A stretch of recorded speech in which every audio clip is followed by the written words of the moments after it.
ನಿಮಗೆಲ್ಲ ಗೊತ್ತಿದೆ, ಮಾತು ಬಲ್ಲವಗೆ ಜಗಳವಿಲ್ಲ. ನಮ್ಮನೇಲಿ ಜಗಳ ಯಾಕಾಗುತ್ತೆ ಅಂದರೆ ನಮಗೆ ಮಾತಾಡೋಕ್ಕೆ ಬರಲ್ಲ. ನಾವು ಏನೋ ಮಾತಾಡಿರ್ತೀವಿ, ಅವ್ರು ಏನೋ ತಿಳ್ಕೊಂಡಿರ್ತಾರೆ, ಅದಕ್ಕೆ ಜಗಳ ಆಡಿ ಅರ್ಧ ಗಂಟೆ ಜಗಳ ಎಲ್ಲ ಮುಗಿದ ಮೇಲೆ ನೀವು ಹೀಗಂದ್ರೆ ನಾನು ಹಾಗೆ ಅಂದ್ಕೊಂಡು ನಿಮ್ಗೆ ಹೀಗಂದೆ ಅಂತ ಶುರು ಮಾಡ್ತಾರೆ. ಮಾತು ಬರಲ್ಲ ನಮಗೆ. ಯಾವಾಗಲೂ ಮಾತು ಆಡೋಕ್ಕೆ ಮುಂಚೆ ಅದನ್ನು ಮತ್ತೆ ವಿಚಾರ ಮಾಡಬೇಕು. ಈ ಮಾತಾಡಿದ್ರೆ ಅವ್ರಿಗೆ ಹೇಗಾಗುತ್ತೆ. ನೀವು ಚೆಸ್ ಆಡುವಾಗ ಒಂದು ನಡೆಯನ್ನು ನಡೆಸಬೇಕಾದ್ರೆ ಅದರ ಮುಂದಿನ 4 ಸ್ಟೆಪ್ಗಳನ್ನು ಯೋಚನೆ ಮಾಡಿ ಒಂದು ಕಾಯಿ ತೆಗೆದಿಡ್ತೀರಿ. ಅದೇ ಮಾತಾಡುವಾಗ ಏನಿಲ್ಲ, ಸುಮ್ಮನೆ ನಾಲ್ಗೆ ಇದೆ, ಬಾಯಿ ಇದೆ, ಸೌಂಡ್ ಇದೆ, ವಾಯ್ಸ್ ಇದೆ ಅಂತೇಳಿ ಜೋರು ಮಾತಾಡ್ತೀರಿ, ಮುಗೀತು. ಇಟ್ಟು ಕಾಯಾದರೂ ತೆಗಿಬೋದು ಬಾಯಿಂದ ಹೊರಗೆ ಬಂದ ಮಾತನ್ನು.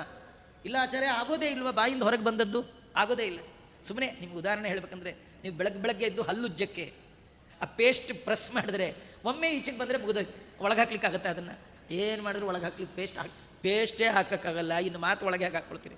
ಸುಮ್ಮನೆ ಅನ್ನೋದು ಅಂದ್ಬಿಟ್ಟು ಕೆಲವ್ರು ಅಂತ ಏನೋ ಅಂದ್ಬಿಟ್ಟೆ ಒಳಗೆ ಹಾಕ್ಕೊಳ್ಳಿ ಅಂತಾರೆ. ಎಲ್ಲಿ ಒಳಗೆ ಹಾಕೋಬೇಕ್ರಿ? ಅನ್ನಬಾರದು ಅಂದ್ಬಿಟ್ರೆ ಅಲ್ವಾ? ಕೃಷ್ಣ ಅವನು ನೋಡಿ 16,108 ಜನ ಹೆಂಡ್ತೀರಂತೆ.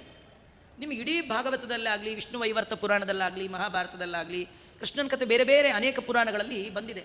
ಯಾವ ಪುರಾಣದಲ್ಲಿಯೂ ಕೃಷ್ಣ ಯಾವ ಹೆಂಡತಿ ಜೊತೆ ಕೂಡ ಒಂದಿನವಾದರೂ ಒಂದು ಕ್ಷಣವಾದರೂ ಜಗಳ ಮಾಡಿದ್ದೇ ಇಲ್ಲ.